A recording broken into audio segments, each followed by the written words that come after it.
quando a gente não olha o fluxo de caixa, a gente toma decisões muitas vezes assim, vai entrar X e a gente vai gastar Y, então está sobrando, né, tanto. Né? Por exemplo, vai entrar 500 mil, nós vamos gastar 410, vai sobrar 90 mil. E em cima disso toma-se decisões. Deixa eu falar uma coisa para você. Quando eu assumi como síndico, né, uma das primeiras coisas que fiz ali foi olhar para o fluxo de caixa. Assim que eu tive os números, a partir da administradora, eu peguei aquilo, compilei ali um fluxo de caixa para dar uma olhada e entender como estavam as coisas. E rapidamente eu percebi que haviam duas contas de despesas que elas traziam um risco financeiro para o condomínio grande. Mas não que nós não tivéssemos verba para pagar, não tivéssemos orçamento. Nós tínhamos. O problema é que essas contas estavam antes, elas venciam antes do vencimento da cota condominial. A gente tinha que pagar elas antes. Então, uma das contas, né, era a nota da terceirizada de limpeza e portaria. A nota da terceirizada de limpeza e portaria, o vencimento dela era todo dia 5. E como eu disse, a nossa taxa condominial, o vencimento era dia 10. Então, entre esse período eu ficava descoberto. Eu tinha que ter saldo em conta corrente. A segunda despesa, que também era assim bem representativa, eu posso dizer para você que era a segunda maior despesa, até porque é a despesa da conta de água, né? Aqui em São Paulo a gente chama de Sabesp. E a conta de água, ela era bem representativa porque naquela época eu não tinha feito a individualização da água, que eu vim fazer depois, né, na minha gestão. Mas naquele momento não era, então era um valor bem significante, bem significante. E eu lembro bem, uma vencia dia 5, outra vencia dia 7, e nossa taxa de condomínio só entrava, era cobrada no dia 10. E eu lembro que por conta da cobrança, às vezes a cobrança então, ela levava um dia útil, 2 dias, né? E aí se calhava do vencimento, né, do dia 10 ser um sábado, domingo, a gente só ia receber lá para terça, quarta-feira. O dinheiro entrava na conta.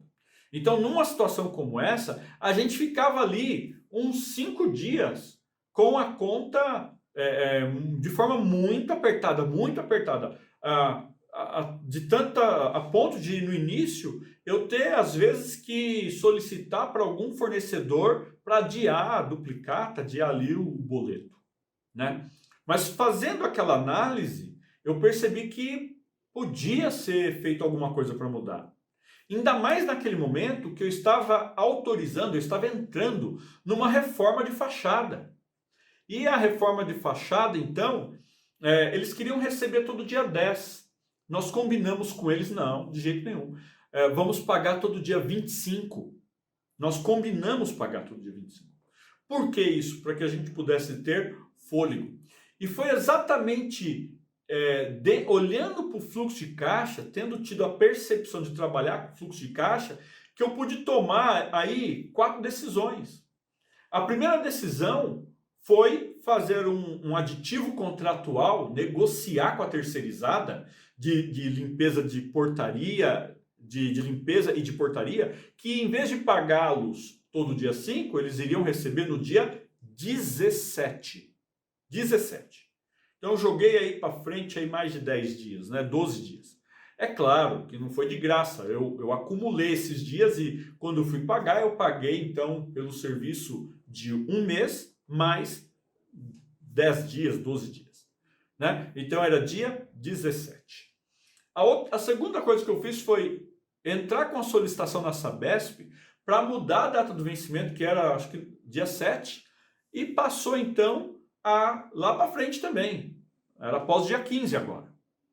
Então, as duas principais contas que nós tínhamos, que estavam antes do dia 10, ficaram entre 15 e dia 17, de forma que não ia ter mais dor de cabeça com elas.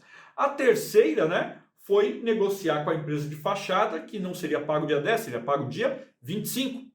Mas teve uma quarta, que também foi importante.